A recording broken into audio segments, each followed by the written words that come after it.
Hola, buenas. Bueno, este es un trabajo donde voy a hablar sobre los aportes de Freud, Piaget y Vygotsky sobre la infancia.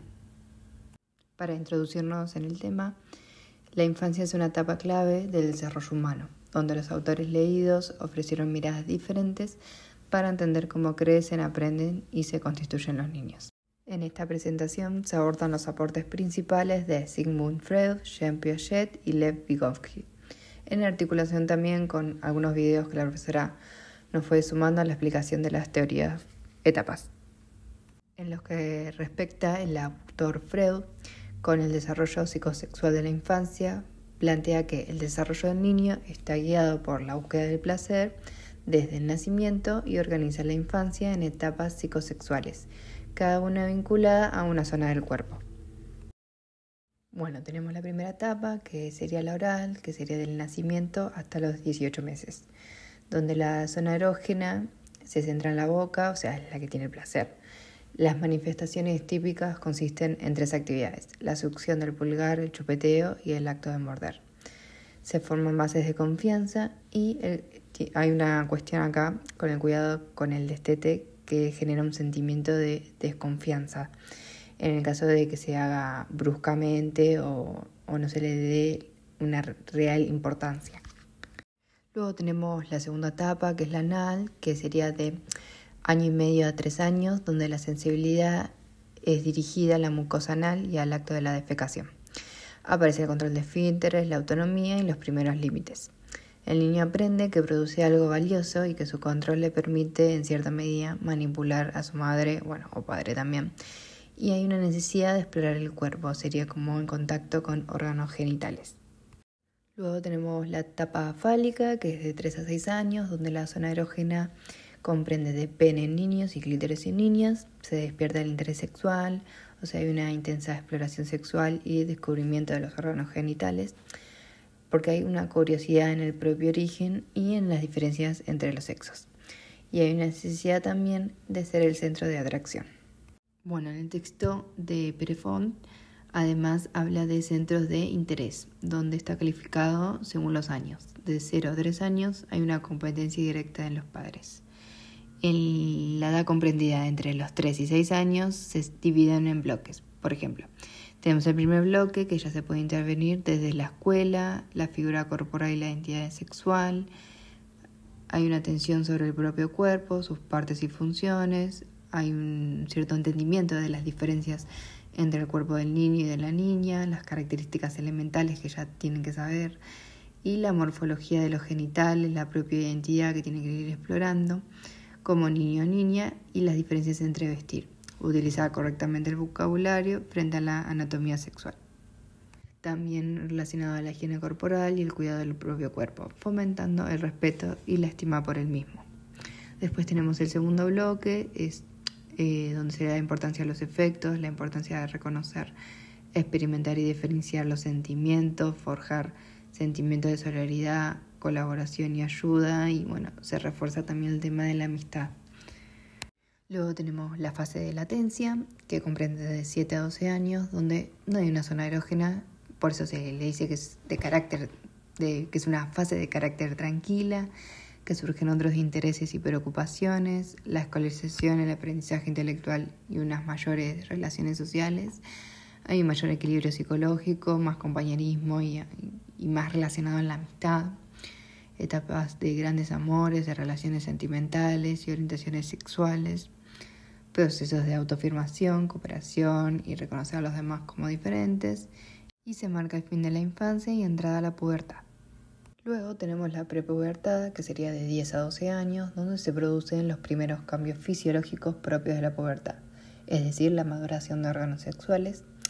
También ocurre la inestabilidad de la afectividad, donde se darán reacciones contradictorias y aparecerá una mayor dificultad en comprenderse a sí mismo y en comprenderlos. Tanto los niños como las niñas realizan actividades separados, pero cooperan entre sí, o sea, por un lado los niños y por otro lado las niñas. El educador también podrá desmitificar los roles sociales asignados a cada sexo, sirviendo de modelo. En esta etapa también se habla sobre centros de interés, donde en la educación primaria está dividida en 2 bloques según la edad. El primero abarca de los 6 a 9 años y el segundo de los 10 a los 12. En el bloque primero de 6 a 9 se trabaja lo mismo que el anterior bloque de 3 a 6, pero con más profundidad. Después, el bloque de 10 a 12 se empieza a trabajar contenidos propuestos de la educación secundaria. Es decir, conocimientos de anatomía, fisiologías incorporados, respuesta sexual humana, lenguaje sexual correcto y aceptación de las propias identidades sexuales, es decir, reconocer discriminaciones, promover un buen nivel de aceptación de la propia imagen y fortalecimiento de la autoestima. Se enseña también los hábitos saludables, por ejemplo, de higiene. Deben conocer el significado de los diferentes vínculos que se establecen con otras personas y cómo estos dan origen a diversos tipos de relaciones, es decir, de parejas, amistosas, entre otros. También hay un sentido de pertenencia, valoración positiva de la amistad, cooperación y ayuda de los demás, conocimiento del propio origen, es decir, fecundación, embarazo, el amor, etc. Comprensión de la variedad del comportamiento sexual, diferentes prácticas sexuales, caricias, besos, abrazos, masturbación, pedir, relaciones coitales, etc. Siempre bajo la óptica del afecto, intimidad y respeto. Ahora pasamos a hablar del otro autor, que sería Piaget, en la teoría del desarrollo cognitivo, donde propuso una teoría constructivista, es decir, el niño aprende haciendo y explorando. Piaget entiende que para alcanzar la inteligencia humana completa se debe pasar por 4 etapas de desarrollo cognitivo, que va variando en la edad. Para que podamos entender un poco mejor, sería como que la inteligencia es un proceso dinámico, donde tiene 2 funciones fundamentales del conocimiento. Sería la asimilación, que sería incorporar nueva información a esquemas previos, la acomodación, que sería modificar los esquemas frente a nueva información, y la equilibración, que sería la búsqueda de equilibrio entre ambas partes. Tenemos la primera etapa, que es la sensorio-motora, que es del nacimiento a los 2 años, donde el conocimiento surge a través de acciones motoras y sentido mediante la coordinación de experiencias, como la vista y el oído, y con la interacción física con objetos, como agarrar, chupar o pisar. Un logro clave de esta etapa sería la permanencia del objeto, es decir, comprender que algo sigue existiendo aunque no se vea, y las conductas serían succión, coordinación, mano-ojo y primeras representaciones mentales. Luego tenemos la etapa preoperacional, que sería de 2 a 7 años, es donde se inicia que el niño comienza su aprendizaje del habla, aumento del pensamiento simbólico, es decir, el lenguaje y el juego simbólico. Hay una cuestión del egocentrismo, que hay una dificultad para ver el punto de vista del otro. Hay una subetapa de la función simbólica, es decir, que cuando los niños son capaces de entender, representar, recordar objetos e imágenes en su mente sin tener el objeto enfrente de ellos. Después hay otra subetapa del pensamiento intuitivo, que es que los niños tienden a proponer preguntas de por qué y cómo llegar. También tienen pensamiento precausal, donde las explicaciones están basadas en intuiciones y falta de conservación y reversibilidad. Luego está la etapa de operaciones concretas de 7 a 11 años, donde hay un uso de la lógica aplicada a objetos concretos, es decir, aquellos que experimentan con sus sentidos. Los procesos de pensamiento de un niño se vuelven más maduros y como un adulto, y ocurren logros, es decir, conservación en relación a la cantidad que no cambia por la forma, la reversibilidad se profundiza, es decir, que comprenden que una transformación puede deshacerse. Hay un concepto de seriación, que sería ordenar por tamaño o características, y la clasificación, que sería en relación a categorías y subcategorías. Luego tenemos la cuarta etapa, que sería de operaciones formales de 11 a 12 años más, donde surge el pensamiento abstracto, capacidad de razonar hipotéticamente y deductivamente, el desarrollo de la metacognición, es decir, pensar sobre el propio pensamiento, y mayor capacidad para planificar, modelar y entender conceptos complejos, como un científico. Luego pasamos a la propuesta de Vygotsky, que sería la psicología sociohistórica, una mirada sociohistórica del desarrollo humano, donde Vygotsky propone una teoría que abarca una concepción del desarrollo cultural del ser humano por medio del uso de instrumentos, es decir, el lenguaje, por ejemplo, instrumento del pensamiento.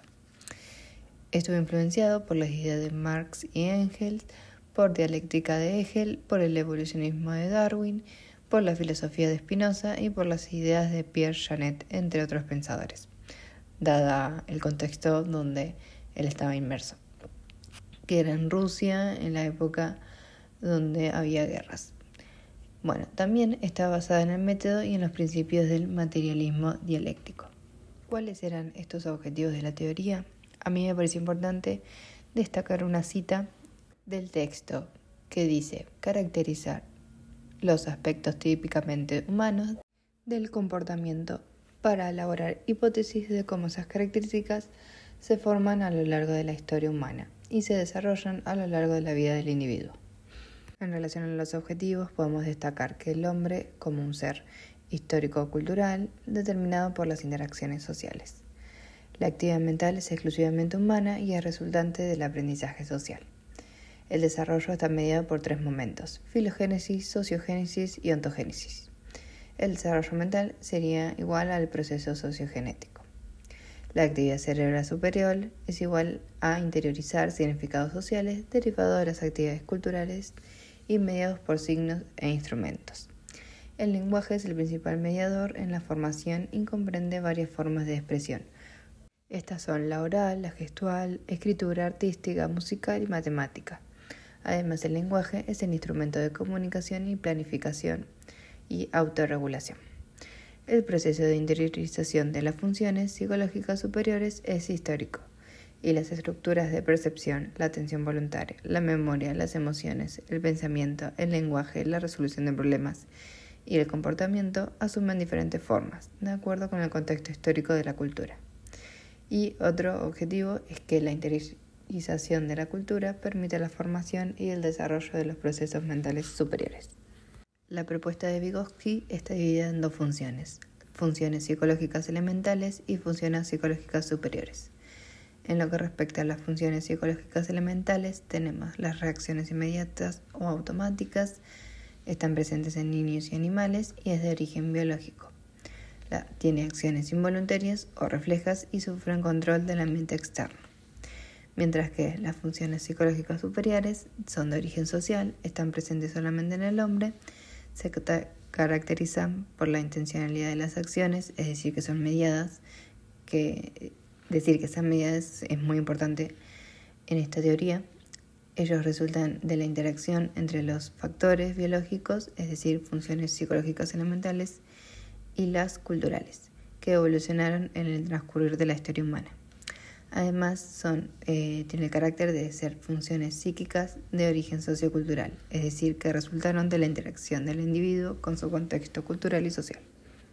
Luego, en el PowerPoint, destaqué algunos fundamentos de la teoría, donde, por ejemplo, la adquisición del lenguaje constituye el momento más significativo en el desarrollo cognitivo, donde se forman nuevas memorias y se crean nuevos procesos de pensamiento. Hay una mediación en relación al ambiente como proceso de intervención. Hay un acceso a sistemas simbólicos que representan la realidad, por los signos, la palabra y los instrumentos en contacto con la cultura. Además, hay una organización de los signos en estructuras complejas, permitiendo, por ejemplo, nombrar objetos, destacar sus calidades y establecer relaciones entre los propios objetos. Después destaqué que está el lenguaje, que permite 3 cambios importantes.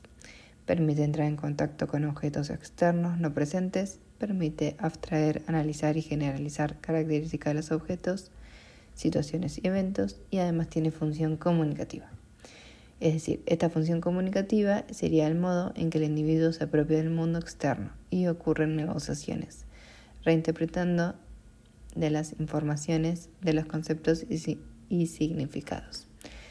Es decir, cuando los individuos las interioriza, pasa a tener acceso a estas significaciones, es decir, experiencias, y constituirán su conciencia mediando en sus formas de sentir, pensar y actuar.